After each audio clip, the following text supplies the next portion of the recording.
Hello everyone. So যিটো NRL or vacancy আছিলে regarding graduate engineer trainee ইয়াৰ examination city intimation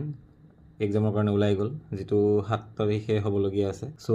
এইটো NRL ৰ ৱেবছাইটত গৈ মই ওলাইছোঁ নটিছটো সো তাতে পাই যাব যে যিটো CBT আছে মানে কম্পিউটাৰ বেছড টেষ্ট যিটো 7 তাৰিখে হ'বলগীয়া আছে 7 December for the posts of assistant officer trainee graduate engineer trainee civil আৰু graduate engineer trainee metallurgy এইটো has been sent to the registered email addresses so যিসকলে এপ্লাই কৰিছে ইহঁতৰ ৰেজিষ্টাৰ যিটো ইমেইল এড্ৰেছ যেতিয়া এপ্লাই কৰিছিলে সেইটোত লিংক পঠোৱা গৈছে চাই ল'ব আৰু যিসকলে লিংক পোৱা নাই এডমিট কাৰ্ডৰ সেইসকলে এইটো যিটো হেল্পলাইন নম্বৰ দিয়া আছে 7353009191 ইয়াতে কণ্টেক্ট কৰিব পাৰে নহলে এটা মেইল কৰিব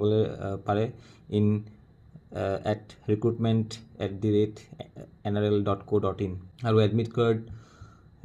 যেটো শেডিউল কৰা আছে 7 ডিসেম্বৰৰ কাৰণে এটো अवेलेबल হৈ যাব from 4 ডিসেম্বৰ আৰু মক টেষ্ট লিংক কিবা কিবি লিংক দিয়া আছে তাতে গৈ চাব পাৰে অনলাইনটো কেনেকুৱা মই দিছিলো এটো এক্সাম